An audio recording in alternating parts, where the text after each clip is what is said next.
What's up, guys? Welcome back to another MCOC Alliance War, and this is probably the first war since I've gotten Blade that I haven't used him in war. And the main reason is because, you know, checking my notes, there's only one fight that I was going to bring him in for, and that was the second fight, the Bane fight. And yeah, I figured I'd rather bring some other champions. I want to mix it up, and two, just because it'd be a little bit more easy. And up first we have a mutant here on Unblockable First, and I was actually thinking that this was going to be a Domino or maybe Iceman, but it turned out to be 90 Cyclops, so a pretty easy fight. Just going to go ahead and bait out those first specials, evade that. Try to make sure I don't dash back too early, because I do have that issue sometimes fighting him. I dash back too early, get hit by that third part of the beam. But yeah, I didn't have that issue in this fight. Aside from that, there's nothing difficult about fighting him on this node. Go in for the 5-hit combo there, drop the L2, finish off the fight. Like I said, pretty easy fight there. Up next, I see a tech on the Bane node, and it's also It's also stun immune. And going into the fight, I was thinking that this was going to be Yondu. I fought him on this node a couple of times. Sometimes I have difficulties with him, sometimes I don't. Just because of the, you know, with Yondu, you don't want to block and to bait out the heavy attacks, just because there's a chance that the arrow will cause you bleed. But it turns out to be Infinity War Iron Man. First time I'm seeing him on this node, and I'm trying to time my combos to transfer that Bane right away, so got it right there. Also want to bait out these specials, also want to keep track of his armor ups, make sure he doesn't hit 4 stacks of armor. You know, if he hits 3, then, you know, kind of backing off a little bit, playing it safe. And one of the things I wasn't paying attention to was his health. You know, once he drops down to 15%, bam, auto block. At first I was like, what just happened? Because yeah, I forgot about it, and then I forgot about the power gain that goes with it, so I wasn't expecting a L1 right there. So yeah, I was watching the you know, blocking, waiting for him to throw a heavy attack, and he throws the L1. I wasn't prepared for it.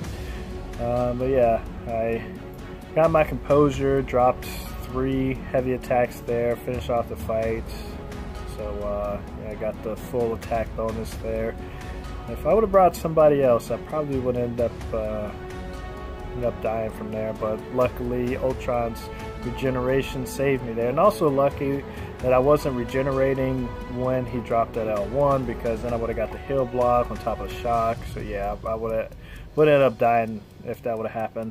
So I do have Scouter Lens, so I know that it's going to be 1 or 2 champions, and I didn't think that it would be an Archangel in this. So I mean, it didn't matter which champ it was. Either way, I had to bring Void. Able to get that quick change right there. And from this point on, it's a very easy fight, very straightforward. I just have to try not to mess up as far as dashing back, because what tends to happen is I'm anticipating them to dash in, and they don't dash in, and then I dash back, and as soon as I dash back, then they want to dash in, do, you know, like a 4 or 5 hit combo. So try not to get wrecked like that. And also what I need to do, what I haven't been doing so much on this node, is whenever I have Fear the Void and I get one of those debuffs, I'm not sure, petrified debuffs, I believe it is, you know, that reverses regeneration. Whenever I get at least 1 stack of those, I need to dash back and cause the dexterity. That's something that I haven't been doing in the past too much. I've just been fighting straightforward. But yeah, I do that a couple of times here. So you see I got that one there. and I'm trying to get in one more before Fear the Void wears off. So right now, yeah, I stopped the combo there, did one hit there, just waiting, come on, and he dashes in right before Fear the Void expires, and I dash back, take 19k off, so I was able to finish off the fight right there. So up next, this is the main reason that I brought in Loki, this second buffet, and seeing that it is Angela, and I have max Mystic Dispersion, it's going to be very easy for me to get to 3 bars of power, because whenever she gains a bar of power, then she switches to a different buff. So I'm already up to 1 bar of power, 15 hits, or not 1 bar, 3 bars of power. It took 15 hits just to get to 3 bars of power. I did speed this fight up because it does go nearly the whole 3 minutes. So yeah, I didn't want to sit here talking for 3 minutes about one fight. But yeah, not much to say about this. I do, like, I did find myself a few times in this fight thinking, okay, I need to trigger the dexterity so that 1, I can get the regen, and 2, just in case, what is it, the curse wore off. I didn't want her to, the curse to wear off and then me trigger the regeneration, the dexterity to give her regeneration. So now you see I'm doing lots of heavy attacks, just refreshing that curse, doing a few combos.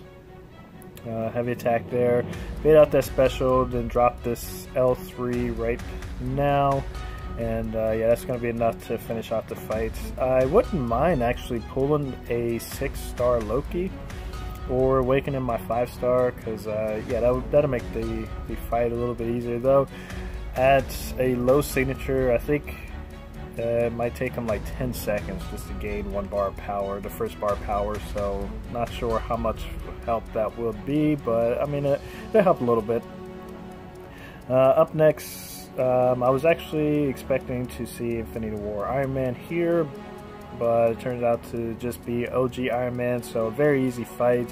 One of the things I forget about until I'm in the fight is that this does have explosive personality, so got to be careful about attacking into his block, trying not to attack into his block there. Like right there I wanted to, but then I thought about it and I just backed off instead, wait for him to come in. I'm actually not seeing Infinity War Iron Man on this note too much. I have seen, well, this is the first time I've seen OG Iron Man. I've seen Yondu here, Doc Ock, can't remember who else. There's like 1 or 2 other people that I've seen here. But yeah, it hasn't, since I've taken over this path, it hasn't been the Infinity War version of Iron Man.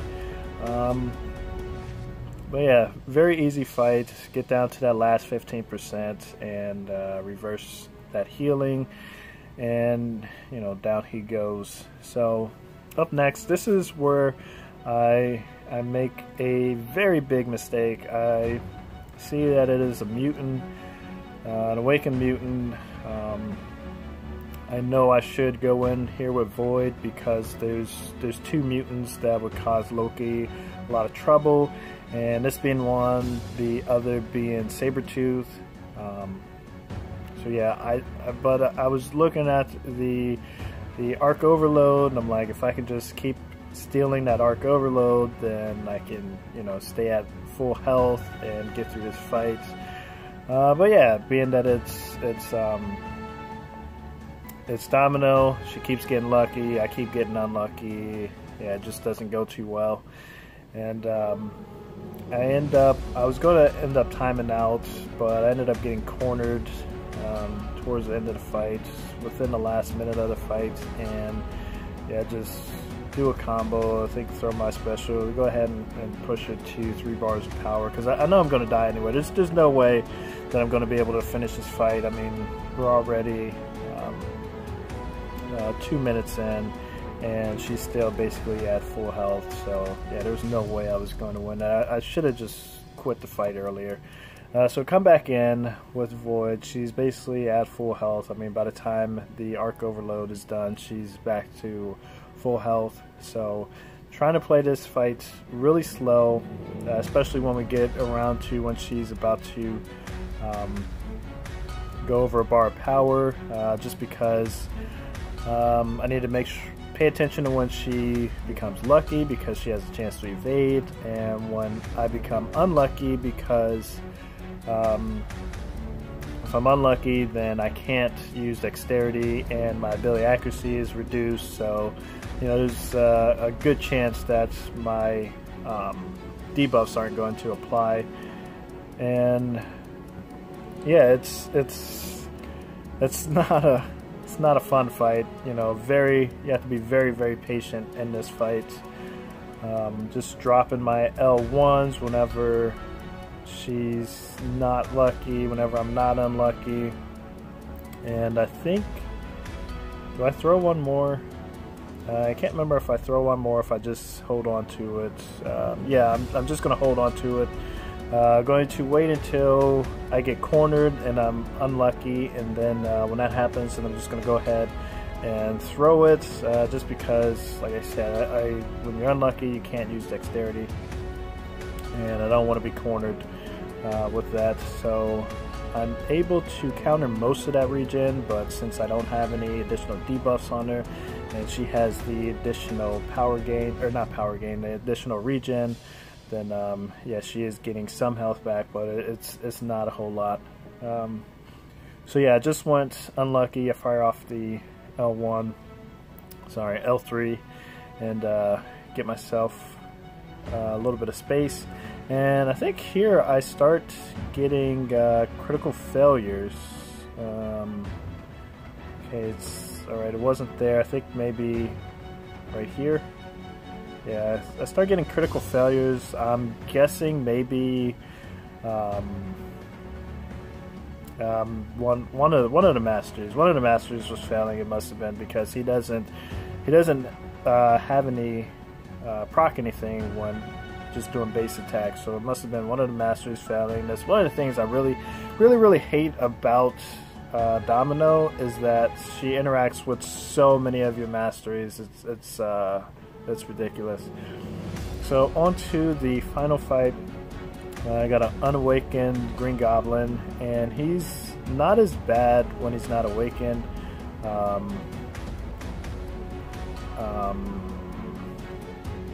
Yeah, I just have to make sure that I don't get caught by the L2. The L1, I don't think it'll be too bad because I am immune to incineration, but I'm not immune to poison. So I can't remember how strong the poison is.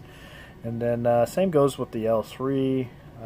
Being that he's not awakened, I don't think the damage from the L3 and the what is it? The poison alone would do too much damage. But since I am down a bit on health after fighting Domino, you know, I still don't think I'll be able to survive an L3. I'm not 100% sure. So yeah, I'm just trying to push him to 2 bars of power and hope that he throws that out pretty quickly, because one of the issues that I have fighting Ghost Rider is that I get him to Green Goblin is that I get him to 2 bars of power, and then I'm just like, I dash back and he dashes in, then he dashes back, and then I, you know, try it again, try to bait the special. He dashes in, then he dashes back. So luckily I didn't have that issue in here, because when that does happen, I end up losing Fear the Void. And then, you know, he can start regenerating health. So yeah, I'm just trying to keep Fear the Void on him until I get all the other debuffs on him, you know, especially the one that counters the Petrify, that counters the regen there. You see there, it took a little while just to get him to throw that L2. I actually wouldn't mind if he just spammed the L1 for this one, because it's not unblockable, so I can block the first part if I wanted to, but also the rest of it doesn't do too much damage You see, it didn't do too much damage, and then I can evade the final bomb. I actually have seen videos of people doing the full evade on that, or blocking maybe 1 or 2 of those blasts and evading the rest. But yeah, I try it whenever I can in arena, but as far as war is concerned, I'm not going to risk it. So yeah, able to finish him off. Finish off my path. Didn't use any items. I shouldn't have died because I shouldn't have brought Loki into that fight against Domino, but you know, I did. Lesson learned. You know, if it's a mutant there, don't bring Loki. We did end up winning this war, so I'm pretty happy about that. Neither one of us did 100%, which is Kabam's goal. But yeah, anyways guys, thanks for watching. I'll see you in the next video. Take care.